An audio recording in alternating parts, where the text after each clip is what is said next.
Good morning, everybody, and welcome to this week's Football Coaches Media Teleconference for the Sun Belt Conference. Again, as a reminder to our members of the media, there's always star one to get in the queue to ask questions. We are now joined with Shawn, the head coach of App State. If you have a question for Coach, please dial star one on your phone at this time. Again, star one to get in the queue. Coach, thank you very much for joining us today. Would you mind starting us off with an opening statement? Yes, great team win this past weekend versus Campbell. It was a really good program here, and had a lot of difficult circumstances to overcome, but we were able to go out to win, and we're excited to start league play versus Lafayette next Wednesday. All right, thank you, Coach. Our first questions come from Tim Buckley with the Daily Advertiser. Please go. Oh, for some reason I think we lost Tim there, but we'll go to Dan McDonald with the Acadiana Advocate. Good morning, Coach. Good morning. Your win over Campbell. Can you talk a little bit about an opportunity to play outside the conference, sort of a last chance to maybe get a look at a lot of people that you may have to count on later in the year with everything that's uncertain right now? Yeah, crazy time. We were down 18 people in quarantine, and we found out on Wednesday who was going to be available for the games. We had to switch game plans, get a game plan together for Campbell, and it was good. It was good to get some young guys that haven't played before, and we found a few guys that can help us down the stretch here for conference play. How much does it help to have the extra days to get ready for a conference game? It helps. Again, this is a tough stretch coming on the road, starting with Lafayette. I think Coach Napier has done an outstanding job. Last couple of years he's been there, and he's really taken that program to another level. So we'll have our work cut out for us. We came in yesterday and graded the film, and day off today, and we'll start get a few extra days versus Lafayette this week. You had 18 down. Any kind of time frame on some of these guys? Do you start expecting to gradually get some back, or is it going to be maybe all at once when you get done with your 14 days? Again, time will tell. We're following everything from our local health department. Haven't got word exactly when they're back. So it's unprecedented times, and we're going to play the game. We just have to make sure we're prepared to go when our number's called. But there'll be definitely new faces in there this we play Lafayette. Appreciate it, Coach. Thank you. All right. Thank you, Dan. And let's go back to Tim Buckley with the Daily Advertiser. Please go ahead, Tim. Hey, Coach. Good morning. Good morning. Hey, do you plan to draw on the success and play up the success you've had over the Cajuns the last several years, or is that something that just goes unstated as you guys go about your business? No, a new year. It's going to be a 1-0 mentality, and we have to go 1-0 next week when we play Lafayette. But I got a lot of respect for Coach Napier and the way he runs his program. He runs it the way it's supposed to be ran, and those guys do everything you have to do to be successful. They play great defense. They don't give up many long shots on defense. They make you earn it. And on offense, they keep hammering you, and they got great playmakers. I think it starts up front with their offensive line. And then the quarterback, I think he's an exceptional player. Had a chance to go against him last year. And again, they have dynamic players at receiver, and the running backs, they seem like they never graduate. So we'll have our work cut out for us. And then regarding the COVID, how much does that complicate just game prep for you in terms of not knowing what the depth chart's going to look like for opponents and maybe seeing some personnel that you're not familiar with? And what do you do to compensate for all that? It's definitely challenging. I mentioned this after the game Saturday that we find out at 1:38 on Wednesday that we have 18 guys quarantined and 3 full-time coaches and a graduate assistant. So we had to go back and change our game plan and try to put the best product on the field we possibly could. But it's challenging. It's just not us at Appalachian State. It's all across the country. So we're all on an even playing field. And we find out Thursday afternoon after we get a test back of who we have available. So challenging times, but something we're looking forward to. Thanks, Coach. Thank you. All right. Thank you, Tim, and thank you, Coach. That's all the questions we have for you today. We appreciate your time. Thank you. All right, if everyone can stand by, we'll be on a brief hold. We'll be back in 2 minutes, 10:37 Central, 11:37 Eastern, with Jamey Chadwell, the head coach of Coastal Carolina. So please stand by. All right, thank you for holding, everybody. We're now joined with the head coach of Coastal Carolina, Jamey Chadwell. If you have a question for Coach, please dial *1 on your phone at the time. Again, *1 to get in the queue. Coach, thank you very much for joining us. Would you mind starting us off with an opening statement? All right, thank you. We had a solid week of preparation this past week. Mostly it was just really just us trying to get healthy, a couple bangs and bruises and trying to clean up some things. The open week, came at a good time for us because we're still trying to get some guys back from some quarantine isolation issues, and so we were able to get those guys back, and that was a plus. Now trying to work them back in and hopefully get them try to where they can get ready to play this week. But solid week for us, and we're full bore ahead on Ark State. Obviously, you saw what Kansas State did versus Oklahoma, and Arkansas State didn't play their best and beat Kansas State. So we know what type of team's coming in here and the talent they have. So big challenge for us, but one our team's looking forward to. All right, thank you, Coach. As a reminder to our members of the media, *1 to get in the queue. Our first questions come from Dan McDonald with The Advocate. Please go ahead, Dan. Morning, Coach. You talked about the open date and so forth. How many guys have you, if you had to play this past weekend, how many do you think, ballpark, that you would have been short, and what's their prognosis? Do you think you'll have a lot of those guys back for this weekend? I did. We wouldn't have had too many miss. Majority of them would have been back for this weekend. Now, how much they'd have been back, meaning they would have been able to play, but how much we would have played them as far as being in shape, and some of those would have been questionable. But as of right now, obviously we're still testing this week. But as of right now, I don't anticipate missing anyone that would because of the virus or the contact tracing right now. I would expect us to have, I don't want to say a full roster, but anybody that would have traveled would have contributed playing this Saturday. You have a piece of wood handy to knock on, right? I carry it around with me. So, can you talk a little bit about Grayson McCall? I know people were high on him at the start of the year, but it seems like maybe he's even past your expectations. Well, the first 2 weeks he's been really good. He's been consistent. We've tried to limit some things. He is a redshirt freshman. He's played 2 games, but he's been real calm in the pocket. He's handled everything that other opposing defenses had thrown at him, and he's not turned the ball over. So we did have high expectations for him, but I would say the first 2 games he's probably meted or exceeded those. He's really been sharp. He's been a good leader for us. Things that you want to see a young guy do. Is he going to do? You don't know how he's going to respond, and he's done a great job of that. The only thing for us right now so far is we've not had adversity with him. He's not turned it over. He's not thrown an interception. How will he come back from that in a game? In a conference game. Obviously, you saw how our conference went this week. I mean, there's good teams week in and week out. How does he respond to that? That's really the question mark right now. I think I know how he will, but until he actually does it, that's still the question mark with him. But he's been great up to this point. When you look at Arkansas State, what really jumps out at you? Well, I would say 2 things. One, they play with unbelievable effort. I mean, they on defense they run to the football. I mean, and they're gang tackling. They're just playing with unbelievable effort. And then offensively, they play that same effort, but the skill they have on offense is, you can't replicate that. Their receivers are, really, really good, and then they don't just have the one. They've got a bunch of guys. They got good backs. Their offensive line being back, 2 quarterbacks. They've got tons of experience. So from a talent standpoint, by far most talented team that we've played up to this point from a talent standpoint in a lot of different areas. And they play well. They're confident from the way they play. And that's the issue that, we're going to challenge. Athletically, they're going to out-athlete us. How can we make that up? Thank you, Dan. Our next questions come from Alan Blondin with the Sun News. Please go ahead, Alan.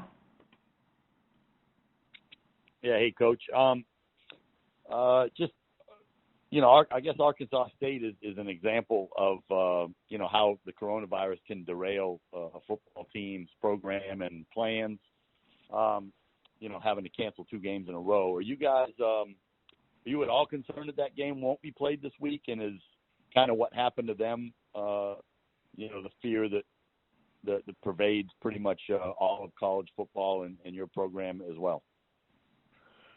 Well, I do think that's I don't know if it's a fear, but I do think you have to every week. You don't know if you're going to play until that game kicks off. I think I think that's the challenge with the virus. You don't know exactly what's going to happen. You're not in a complete bubble with your players and your team. I mean, people, they go to their dorms, they go different things, and so you don't know exactly what's going to happen.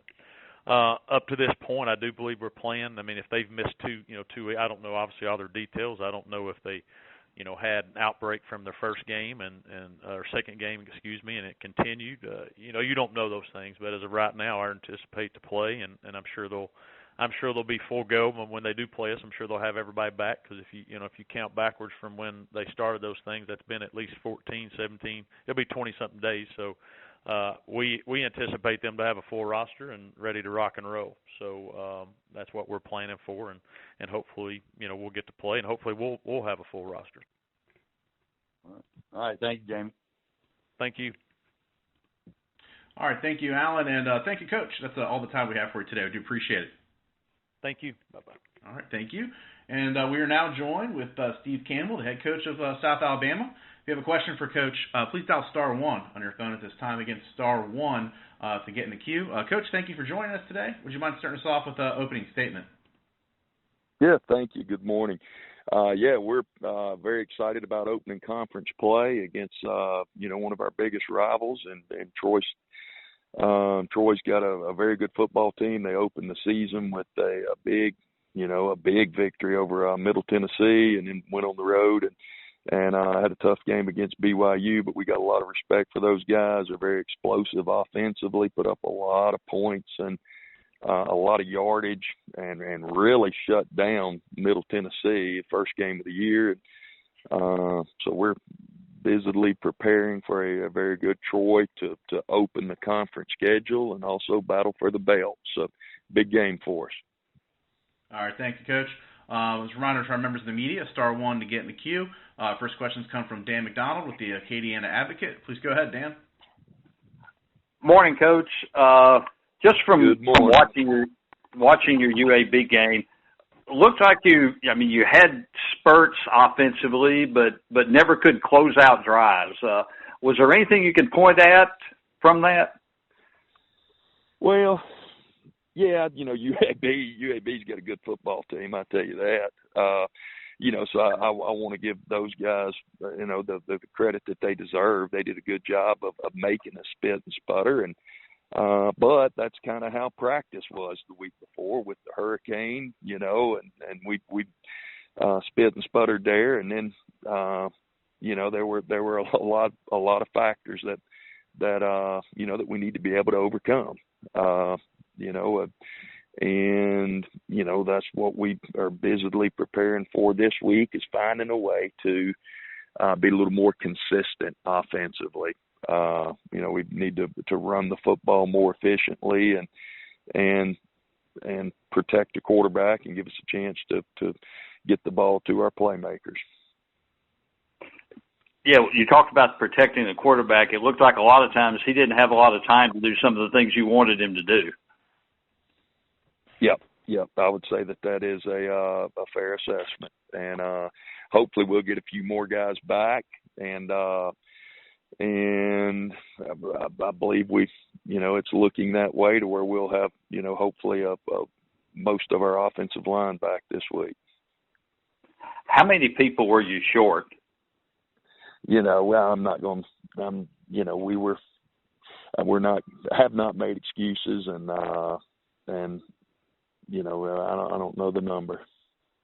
Appreciate it. We got enough to play, and we've got to, and we got good players. We need to coach them up, get them out there, and execute. Appreciate it, Coach. Thank you. All right, thank you, Dan, and thank you, Coach.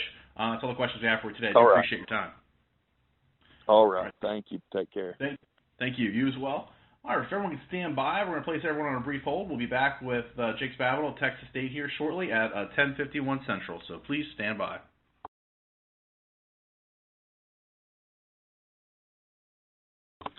All right, thank you for holding, everybody. We're now joining Jake Spavital, the head coach of Texas State. If you have a question for Coach, please dial *1 on your phone at this time. Again, *1 to get in the queue. Coach, thanks for joining us today. Would you mind starting us off with a opening statement? Yeah, coming off a tough loss on the road, I believe that these kids are bought into what we're trying to establish here at Texas State, and I think they're playing with a great effort, and we're doing a lot of great things at this program.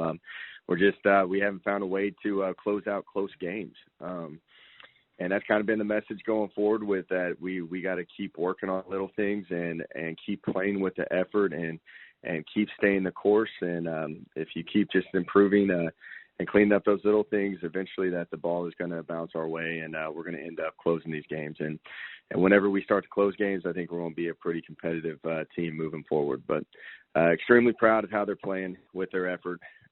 Just wish we could pull out some of these tough, close games for these guys, but we just know that if we keep working, eventually the ball is going to bounce our way, and we'll start winning some games here. A question. Thank you, Coach. Our first questions come from Dan McDonald with The Advocate. Please go ahead, Dan. Morning, Coach. How difficult is it for your guys to keep moving forward and keep being positive when it seems like that your guys have just been snake bit through these first few weeks? Yeah, that's always the difficult thing, but I think that these kids are bought into what we're saying, and we have a transparency here on why we win and lose games, and we discuss it all. And really, we play solid football for about 3 quarters, and we always have that one quarter where we don't recognize momentum swings, and we can't elevate our play to stop it.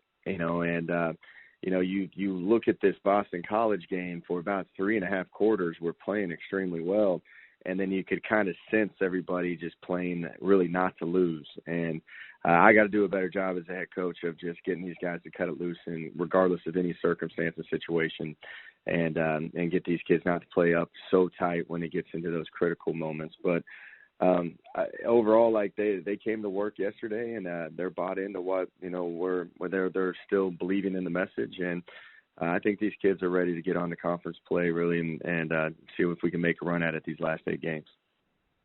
Do you use the fact that regardless of everything that has happened, you're still 1-0 in the conference?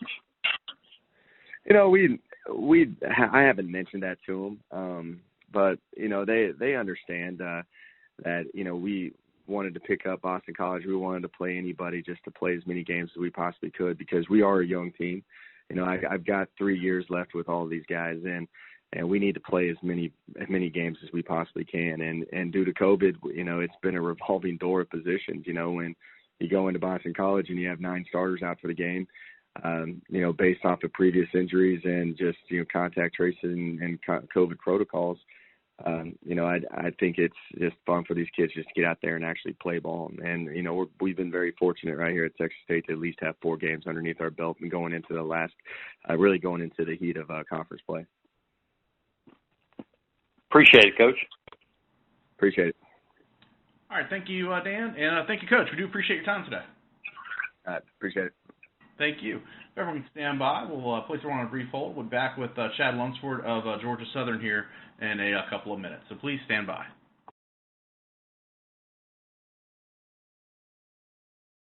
All right, thank you for holding, everybody.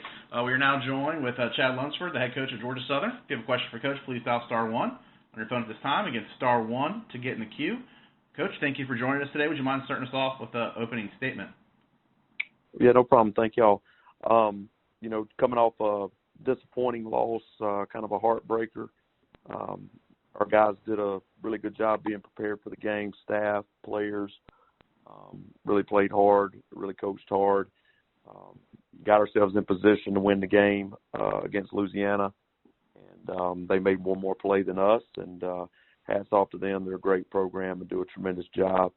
Looking forward to resetting this week and going up against another great opponent in ULM, and another trip to Louisiana, and see if we can go get a road win. All right, thank you, Coach. As a reminder to our members of the media, *1 to get in the queue. Our first questions come from Dan McDonald with The Advocate. Dan, please go ahead. Good morning, Coach. Good morning. After the success that Shea Wertz had throwing the football last weekend, do you think that teams may start defending you maybe a little bit different than teams that just try to stop the option and just try to avoid the over the top throw? I think that we obviously put something on film that has not been something that we've done. I do think that defenses are going to have to take a look at that. Shai has done a really good job of developing and continuing to get better as a passer, and obviously he showed that last week in our game plan and his ability to run the ball but also throw the ball and keep the play alive and extend it and still throw the ball. Definitely, I think would make it more difficult on a defense. How can you quantify how much he has improved as a quarterback over the last couple of years? Yeah, no question. He, when he first started out as a redshirt freshman, he relied a lot on his athleticism. And then his second year, he really locked into quarterback fundamentals and really continued to get better there. And in his junior year, we were hoping for him to be a little bit more of a coach on the field, have a really good understanding of our offense, because in his career, he's had 3 different offensive coordinators, and, we finally had some continuity between 18 and 19. 19 was a struggle year for him mentally and just because of, maybe some of the stuff he went through at the beginning of training camp. He did a really good job for us in 19, but man, this off season, he's really locked in. He's like a coach on the field for us. And, he's continued to get better at his craft and what he's doing. So, very excited about where Shai is right now. One more question quickly. Your games obviously have come right down to it. It seems like a lot of games across college football have been decided last second, last minute, and so forth. I know there's been some of those in the past, but do you see that more this year? And is this an answer or something that just with everything else going on, that this is going to be sort of college football going forward? I think a lot of it has to do with obviously the pandemic and the off season not being what it once was. I do think that, there's a lot of good coaches, there's a lot of good players. And I mean, college football is just getting very close to one another as far as parity goes. But I think, everybody having different type of off seasons and really not having an off season maybe leveled the playing field a little bit. I think that could be a reason for a lot of the close games. I also think that because any given game, teams may be out starters, they may be out, some depth. I think that also adds to it. Appreciate it, Coach. Yep, no problem. All right, thank you, Dan. Our next questions come from Nathan Dominitz with the Savannah Morning News. Please go ahead, Nathan. Thanks, Coach. Thanks for the time. I guess real quick, what did you tell the team after the game on Saturday with such a heartbreaking loss, and how did they respond? And with a week between games, what are you looking from them over the course of this coming week to show that they're focused on the next game and not reliving the last game?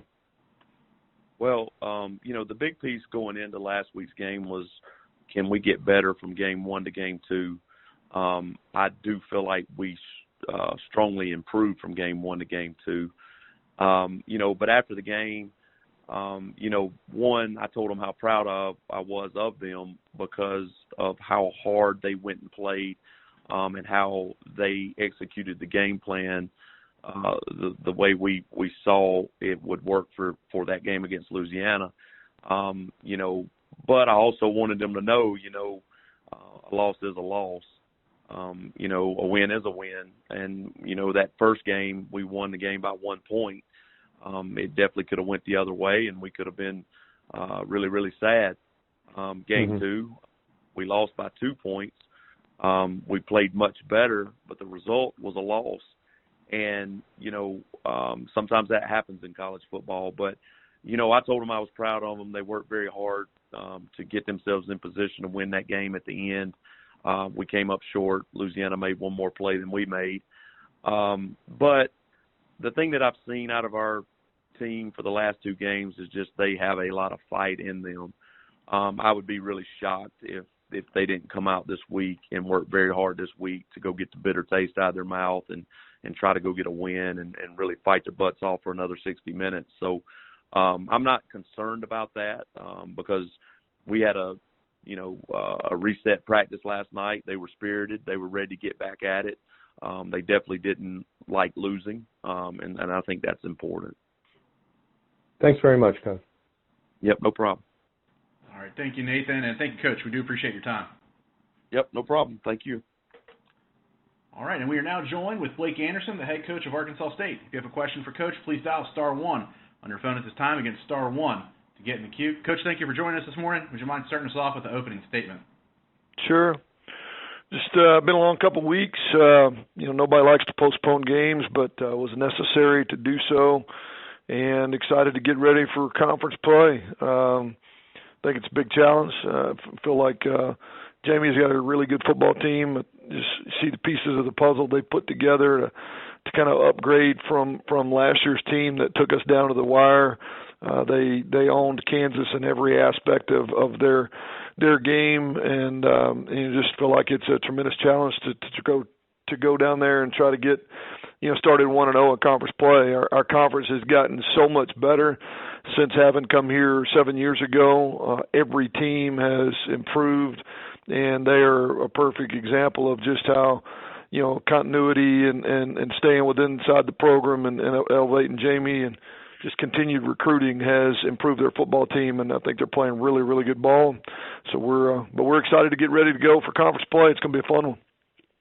Thank you, Coach. Our first questions come from Alan Blondin with the Sun News. Please go ahead, Alan. Yeah, hey, Coach. Last Monday, you kind of spoke with confidence that you would play Tulsa on Saturday. Is there any chance that you won't play Coastal Carolina because of your team's issues with the coronavirus this week? No, we went through a couple of tough weeks, and it just kind of dominoed and kind of just we had guys coming back to the field on paper, but we had a heavy dose of guys that were just coming out of symptoms that just we're not going to be ready to play on Saturday. We were looking at it on paper and felt confident that we would have enough guys back, but dealing with really kind of our first dose of symptomatic guys that were coming out of isolation since this whole thing started, and just could tell very quickly that they were not going to have enough time to acclimate back to play safely. And so we feel like we've come through it. We've had a really tough couple of weeks, actually probably 3 weeks when you consider how we led into the Kansas State game and left 20 guys at home and left 10 starters at home. So it has been a challenge, no doubt. But we had a really good practice yesterday. We're almost back to full strength roster-wise, and expect to get a couple more guys back today and tomorrow. And I would tell you that the guys are feeling much better, that we had a really good practice, and feel like we are in a position to move forward with some confidence over the next few weeks. If I could, just one follow-up on that. Could you provide as many details as possible regarding the COVID's impact on the team? How many players were in isolation and quarantine? What position? We're not going to comment on specific numbers. I'll tell you that we did have significant positive tests over a course of a 3-week period. Enough, obviously, that kept us from being able to play 2 weeks in a row. Primarily, those decisions were based off of one position going into the UCA game, and really another position going into Tulsa that we could not field safely. But I'll tell you too that we have come out of it. I feel with a bunch of group guys excited about playing, feeling much better. As I said, we practiced yesterday and had a solid practice, and feel pretty confident moving forward that we've the worst is behind us. All right, thanks, Coach, and good luck with all that. Thank you. All right, thank you, Alan. Our next questions come from Dan McDonald with The Advocate. Please go ahead, Dan. Morning, Blake. Hey, morning. you mentioned getting your guys back, a lot of them, and so forth. If there's a silver lining to this, is that maybe you've gotten this out of the way and you're seeing a light at the end of the tunnel? Yeah, there's such a thing, as a silver lining when you deal with guys being ill. I mean, obviously we wouldn't wish it on anybody, but it is. We knew there was a risk when we all chose to play this season, and that at some point in time, with as I guess as easily as COVID can spread, that you knew it was possible that you would end up with a large number of guys dealing with it and staff as well. So yeah, having come through it and with no serious, lasting effects of it, guys are back to feeling better, back to working, normally, back to normal activity, excited about playing. The chances of you having another large scale kind of environment like we've had over the course of the last 2 or 3 weeks, you got to feel like that you can potentially avoid that because, just the numbers, the sheer numbers of guys that could potentially be affected should be relatively small moving forward. What's the most impressive thing you see out of this Coastal Carolina team? Well, their D-line sets a tempo defensively, no doubt. We struggled to block them a year ago. They were all over the place in the 2 games they played already this year. And it's not just a couple guys. I mean, it's a collective group that they've recruited and have on the field. So that's the first thing that gets your attention defensively. Offensively is just how well they keep you off balance. They've struggled at times in the past, I think, to have a quarterback that could run the triple option stuff that they run, which is unique in itself. I think it's a very creative way to run the offense. You have to defend a lot of different things, RPOs, drop back, and triple option the entire time. But they've not always had a quarterback that can make all the throws, and they clearly have a guy that can do that now. And it just adds another dimension to what they're doing. And so possessions are really, really important because they'll run the clock and control time of possession. And so you have to do a great job when you have the ball at getting points. And then you've got to find ways to stop them. I think they went for it 9 times on 4th down last year against us and converted several of those and extended drives. And it's just a different environment than you're in typically in a game. Appreciate it, Coach. Sure. Thank you, Dan, and thank you, Coach. That's all the time we have for you today. We do appreciate it. Sure, thanks. Thank you. We're now joined with Matt Viator, the head coach of ULM. If you have a question for Coach, please dial *1 on your phone at this time. Again, *1 to get in the queue. Coach, thank you for joining us today. Would you mind starting us off with an opening statement? Yeah, really disappointing loss for us. Just not a very good job at all, both from a coaching and playing standpoint. And got behind again early in the game and tried to play catch up and just not doing a really good job of that. So we'll have to obviously play a lot better. Georgia Southern coming in, really impressed with what they're doing. Really impressed with their performance, last week. When you look at them, a lot of the same faces. Shawn, great athlete, great player. King, Kennedy, a lot of the same people that we've seen and playmakers. Then you throw the fact in that Georgia Southern threw for 250 yards last week, so that gives you another certainly wrinkle to have to concern yourself with. And then defensively, I've always thought that, Raymond Johnson was a great player, and he looked like, he's coming into shape for sure.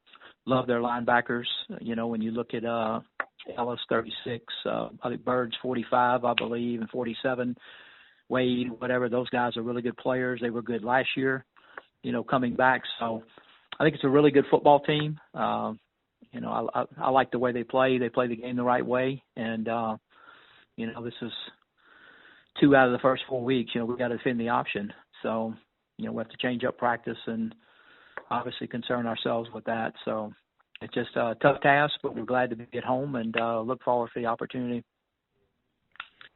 Thank you, Coach. As a reminder, our members of the media, it's *1 to get in the queue. Our first questions come from Dan McDonald with The Advocate. Please go ahead, Dan. Morning, Coach. Hey, Dan, how you doing? Doing well. I know you mentioned defending the option, but with Wirtz throwing the football the way he did, especially this past weekend, do you sort of have to defend Georgia Southern a little different than maybe in the past? Well, I mean, it's if you can't stop the run, then I mean they're going to run it. I mean that's what they do, and so you have to try as best you can to slow down enough of the option, and and get them into throwing situations. And if they can convert like they did last week, I mean I don't know how to stop them really, but I mean it all starts with trying to, because if you can't slow down the run and can't get some stops defending the run, then every now and then I mean they'll take a shot. But it's you're going to get a steady dose of all the guys that I just mentioned. You're going to get a steady dose of King and Kennedy and Works running the ball, and so that's no doubt that's objective number one.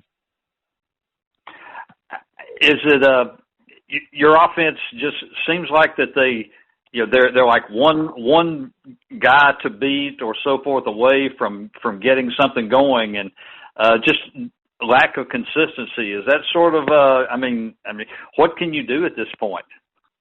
Well, I agree with you, everything you just said. It's lack of consistency. It's like we're just not playing very good at all, and it's the second time in 3 weeks that we barely had the ball 40 plays, and it's a combination of not sustaining drives for sure, and not getting them off the field on defense. I mean they were whatever it was, 75%, I think, third down conversion rate. It seemed like every third down imaginable from 2 to 12, they converted. And so, I mean, they kept drives going and kept the ball going, and and then you're behind, and okay, now we're playing catch up, and we just get out of.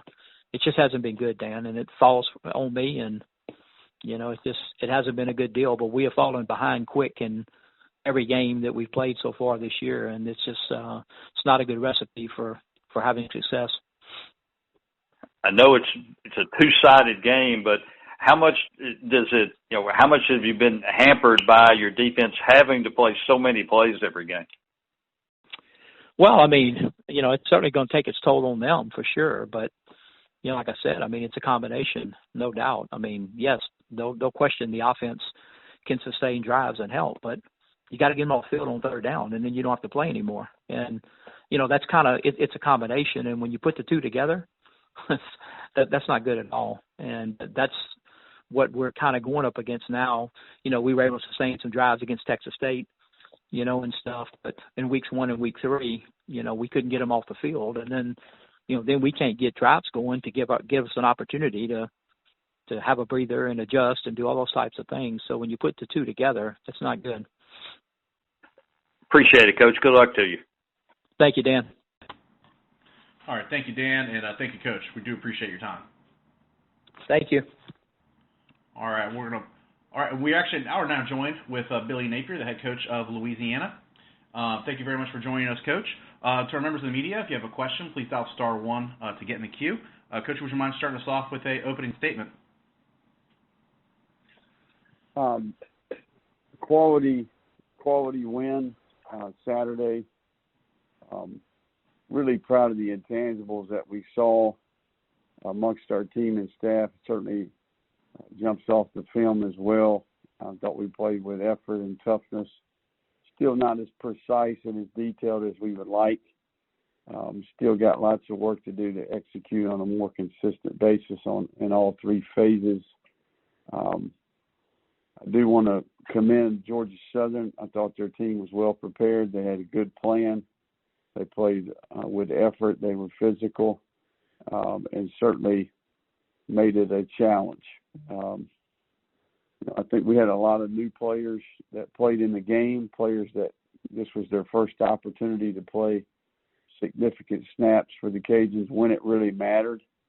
Was very proud of some of the young players and some of the walk-ons that played in the game.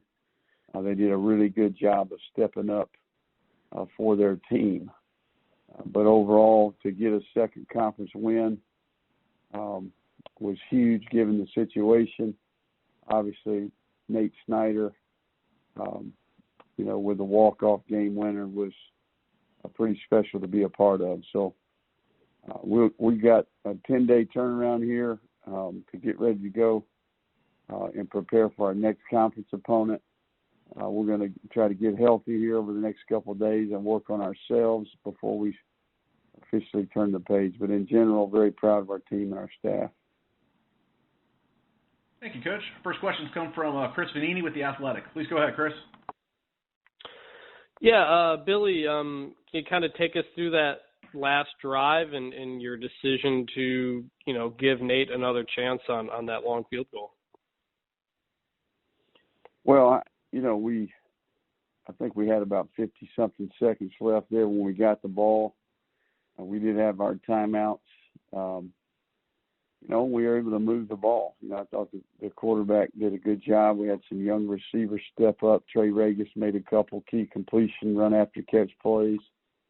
And we got it into field goal range. We see Nate every day in practice, and we've seen him going all the way back to training camp and mini camp.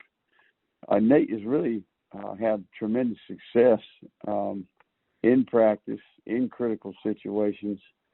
I know he's had a few up and down reps in the game so far this year, but overall, we knew that Nate had a big leg, and he's had success hitting these types of kicks in 2-minute drills and in practice. So, I know it's not quite gone the way Nate wanted it to go so far in the first couple games, but he's a lot like some of the players on our team. They haven't played their best fundamentally, technically, can do better, and he's a work in progress like we all are. We can coach better.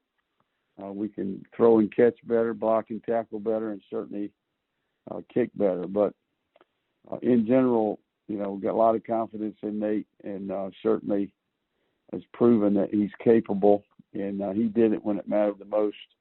I know it meant a lot to him. I think it'll help him going forward, and certainly was a big moment and a big opportunity and a huge part of the story here. Is there anything you told him over the last couple of weeks just to kind of keep his spirits up or anything? Well, I think we tried to stay technical. I think, if anybody's plays golf, that you go through some of these situations, where you can't get off the tee, or you're, yipping putts, or your short game's struggling. He's had a few technical issues and trying to get that resolved.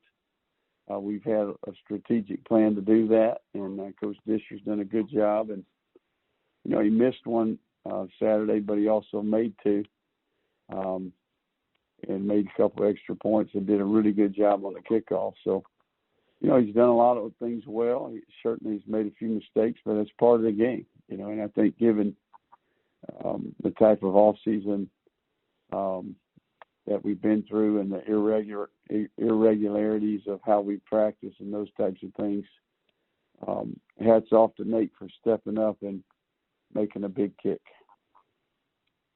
Yeah, appreciate it, Billy. All right, thank you, Chris. Our next questions come from Tim Buckley with The Advertiser. Please go ahead, Tim. Morning, Coach. Morning, Tim. Hey, do you let the ranking stuff go, or do you use that as a little bit of a motivator to get back in there over the next week and a half? Well, I think it's being ranked was definitely a positive for our team, community, for the university, some of the recognition nationally that comes with that, the history that comes with that. But I do think, like we all expected, when you throw some of these other teams that haven't played football yet back in the polls, it's to be expected, right? I always like to say that the preseason polls don't really matter. What matters is where you finish. I think we've got to stay focused on our process and the weekly individual matchups, the personnel that's available, how we prepare and get ready for each of those opportunities. If we continue to take care of business, we could surface again down the road, and I think that's what's most important, is remain focused on the things that are going to help us play better, and rankings will come with that. And when did you find out about Manak? And was that like a non-injury, non-disciplinary thing, and maybe relevant to all of that? Do you think the next week and a half will give you enough time to get the whole COVID thing behind you for the time being, or are you concerned about that going forward? Well, I think that, we will be meeting with you guys, I think, Thursday the 1st to kind of turn the page to the next game. And then again on Sunday the 4th, we'll be able to officially let you guys know who will be available for the game, just like we do every Wednesday prior to the game. We play on Wednesday, so we'll be doing that press conference on Sunday the 4th. And in the meantime, I think we'll be working our way through a lot of the injuries on our team, and certainly COVID-19 and positives and contact tracing is a part of that. So in general, between now and the 4th, we'll be working on that. We'll give you a full report and update on the 4th. When did you find out about Monaxo? Obviously, it was between the Wednesday presser and game day. So somewhere in that time frame. Gotcha. All right. Thanks, Coach. Thank you, Tim. All right, thank you, Tim, and thank you, Coach. That's all the time we have for you today. We do appreciate it. Okay, Travis. Thank you. Thank you. And we are now joined with Chip Lindsey, the head coach of Troy. If you have a question for Coach, please dial *1 on your phone at this time. Again, *1 to get in the queue. Coach, thank you very much for joining us today. Would you mind starting us off with an opening statement? Sure. Appreciate you having me. Obviously ran into a buzzsaw out there in Utah with BYU. Hats off to those guys. They got a good football team. That's obvious. And, coupled with the fact we didn't play very well was, made it a tough night for us. We had some opportunities early. Didn't take advantage of a turnover that we got on special teams, and kind of snowballed on us from there. I do think this is an opportunity for us to improve, though, and learn from some of the things. I mean, that's what we've talked to our team about. Let's take this game and learn from it and use it to spring forward and maybe simplify things maybe a little bit, whatever the case may be in all three phases. And I think the thing that you try to do is not let this affect you for the next week, and try to learn from your mistakes. And we got our first conference game coming up, and a big rival, so obviously excited about that. And got out of it pretty much injury-free, some bumps and bruises, but we should have everybody available. And looking forward to preparing this week for the battle for the belt and a much improved South Alabama team. Thank you, Coach. Our first question comes from Dan McDonald with The Advocate. Dan, please go ahead. Morning, Coach. Good morning. You How are you? mentioned the injuries and so forth. Has your program had very many issues with the virus and having to go into quarantine? And how fortunate are you that you're getting to go actually into conference play when there was a question whether we would even be playing football later this year? Yeah, that's a great point. I mean, we are just blessed to play and realize that, we're lucky to be doing that. Obviously, when you test every week, I mean, you're going to have some positives here and there. We were fortunate this past week. We didn't have any. Tested, I think, twice for the BYU game, 3 times the week before. We did have a positive the week before, but we've only had a handful of those in the last month or so. Contact tracing has not, we've done a nice job of separating our guys as far as where they're living or whatever the case may be. And our guys have done a nice job wearing their mask and trying to take all the precautions that we can. So, really, I compliment our guys for doing what we ask them to do. And they understood early on that to get the opportunity to play this year, we needed to do that. And so far, that's been good. Again, we've only had a handful of guys here and there, and so far, so good. What impresses you about South Alabama from the first couple of games?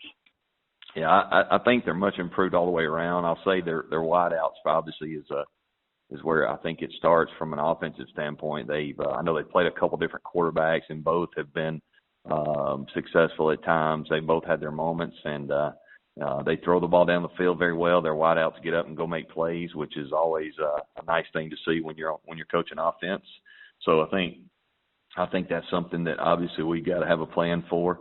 I think they are very good at wideout, to be honest. Defensively, I think their front is very impressive. a lot of big guys. The linebacker Riley Cole, I think's his name, is a really good football player as well, and I think feels like maybe he's the leader on that side of the ball. So I do think they're a much improved football team. They obviously played, a couple of really good football teams when you talk about UAB and Tulane, and got a big win against Southern Miss. So, but when this game's played, as history will attest to, that it doesn't really matter kind of who you played before or after, or who you're going to play next. This is always a really good game, and it's a tight game, and it means a lot to us, and it means a lot to them as well. So, I think the bottom line is this: it's going to be a war, and we got to be ready to go.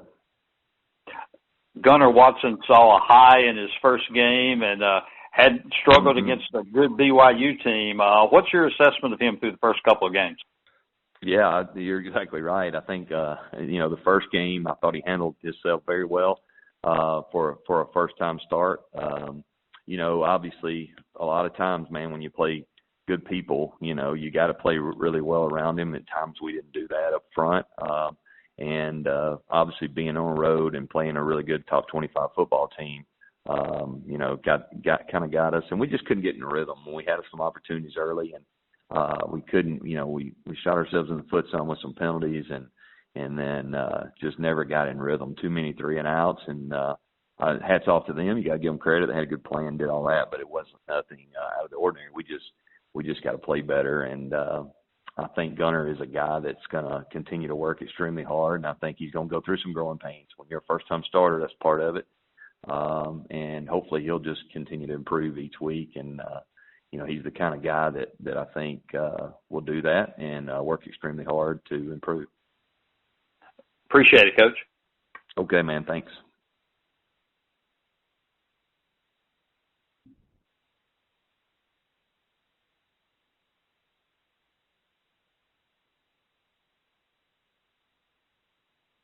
Travis, is that it? We good? I'm sorry, Coach. My phone was on mute. Thank you, Okay. Coach, for joining us today. We really do appreciate your time. Okay. Thanks, Travis. See you, man. Thank you. Apologies about that, everybody. And if everyone could stand by, we'll be back with Shawn Elliott of Georgia State here shortly. So please stand by.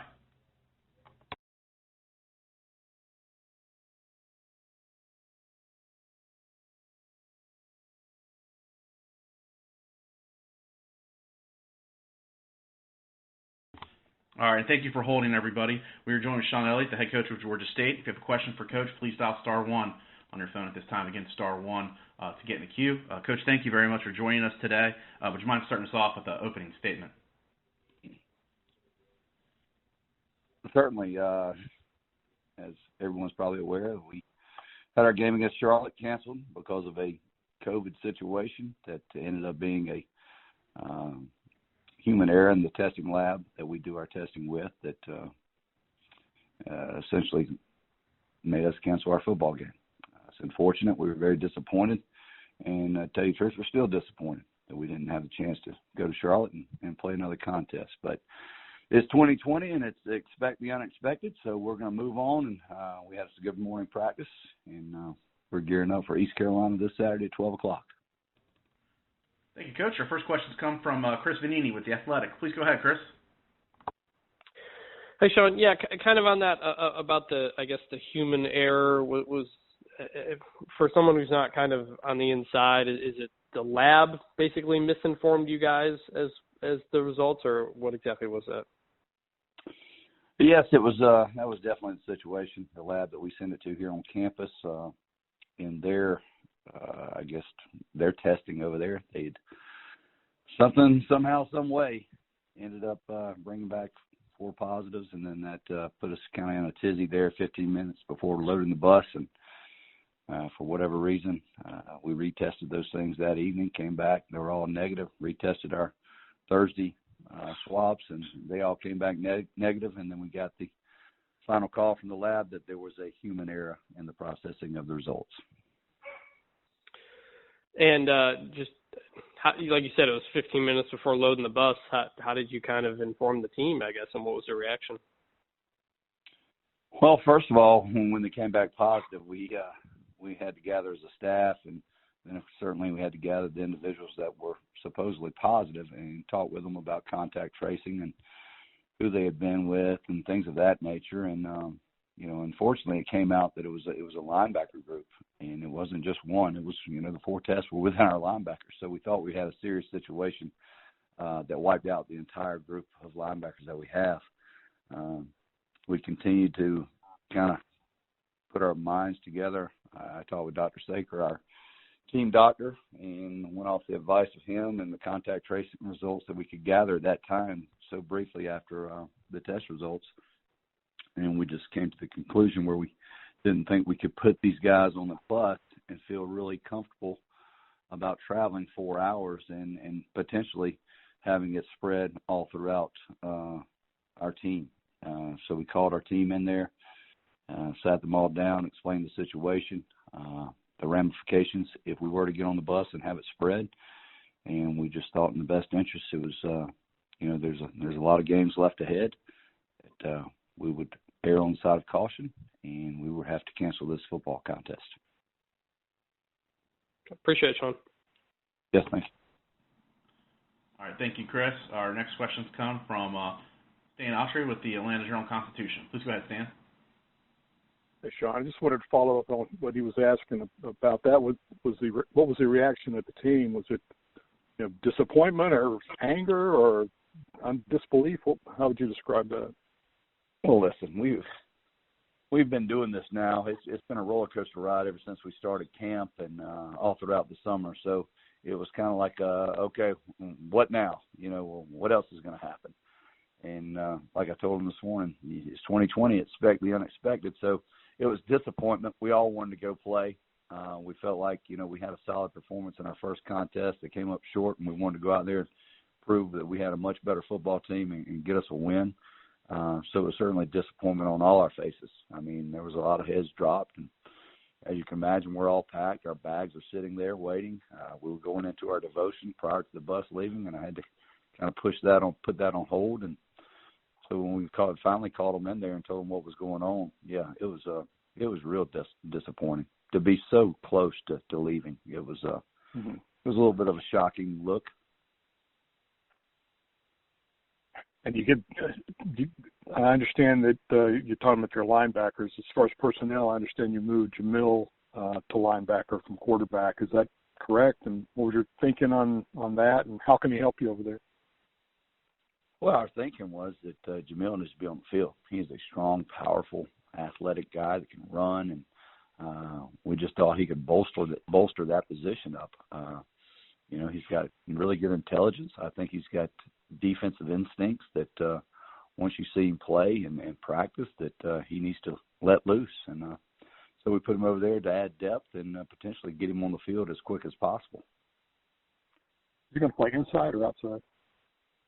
He's going to play inside. Okay. All right. Thanks. Thank you. All right. Thank you, Stan. And thank you, Coach. That's all the time we have for today. We do appreciate it. All right. Thank you.